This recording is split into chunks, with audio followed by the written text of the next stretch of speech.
mengimplementasikan penugasan mata kuliah tata panggung untuk ujian akhir semester dosen pengampu Ibu Rahmawati Ohi, SPD, MSN.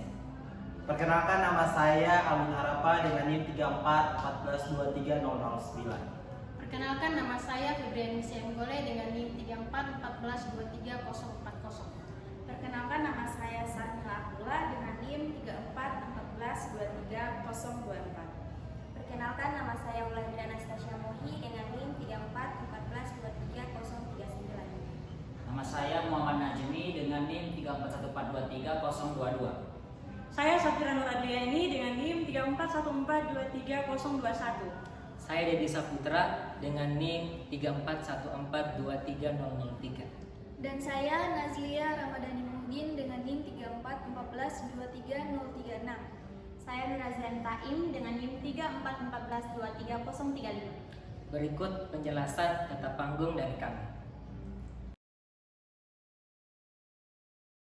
Baik, saya Nazlia Ramadhani Muhdin. Pada kali ini saya akan menjelaskan salah satu alur, yaitu teater Kereta Kencana, yang berceritakan tentang kisah dua orang tua yang berusia 200 tahun. Mereka ini terasingkan dan kesepian karena hanya hidup berdua saja untuk menikmati detik-detik akhir dari kehidupan mereka. Dan juga hidup mereka ini kosong dan berlalu dengan hal-hal yang sama setiap harinya. Namun mereka selalu mempunyai cara untuk mengisi kekosongan hidup agar mereka tidak bosan untuk menanti akhir hayat hidup mereka.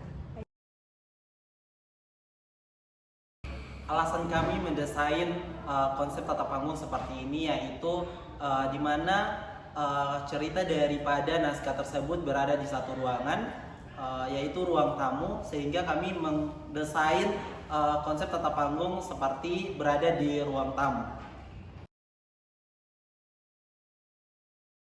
Jadi tujuan kami mengambil tata panggung ini adalah untuk memperkuat dan memperjelas alur cerita dalam naskah yang kami pilih.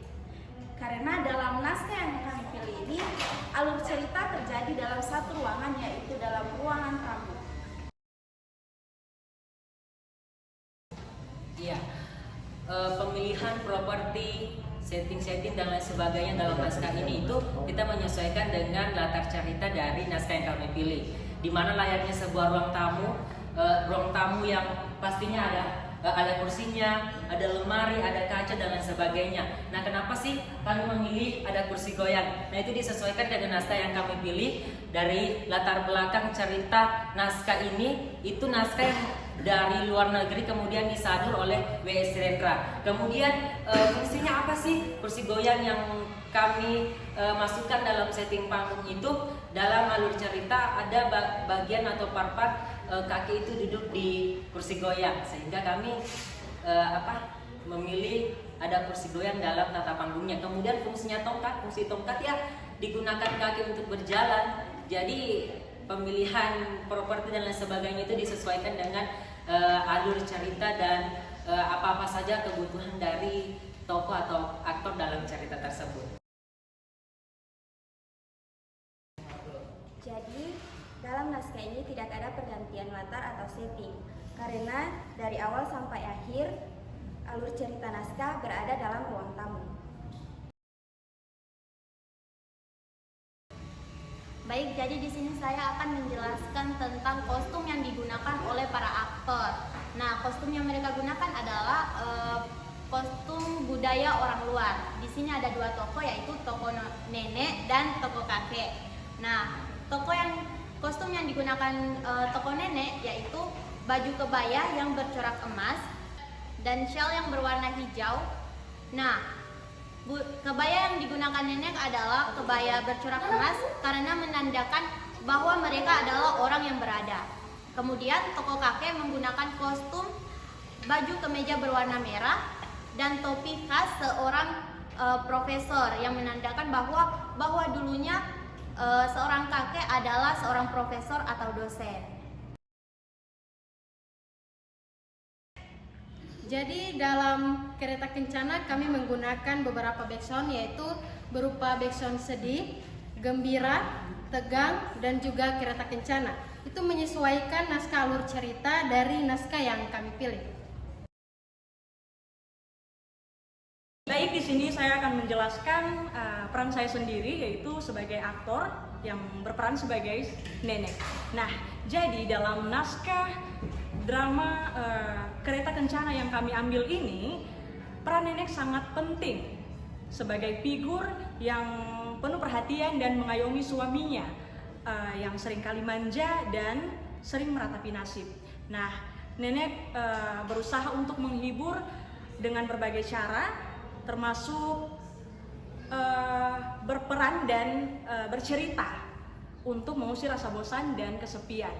Nah, Nenek juga menjadi simbol keteguhan dan harapan di masa tua, karena ia selalu menunggu kedatangan kereta kencana yang diyakini akan membawa kehidupan yang lebih baik, dalam tanda kutip kehidupan setelah kematian.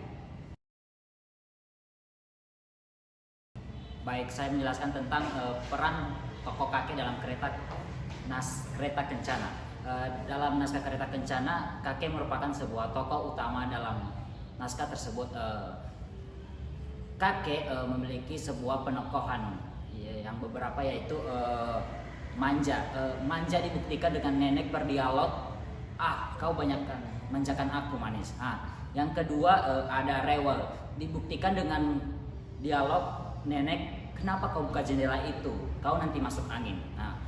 Yang ketiga pada penokohan kakek yaitu cepat bosan. Terbukti pada dialog kakek, hidupku sudah kosong, aku sudah merasa hampa. Yang keempat ada senang bersandiwara, yang dibuktikan dengan dialog kakek, aku senang menjadi badut. Yang terakhir yaitu meratapi nasib, yaitu dibuktikan dengan kakek berdialog, aku bukanlah profesor, aku bukanlah gender, tapi hanya profesor yang lupakan. Baik, demikianlah penjelasan mengenai konsep tata panggung yang kami pilih untuk penugasan ujian akhir semester mata kuliah tata panggung yang diampu oleh Ibu Rahmawati OI SPD MSN. Sekian dan terima kasih. Wassalamualaikum warahmatullahi wabarakatuh.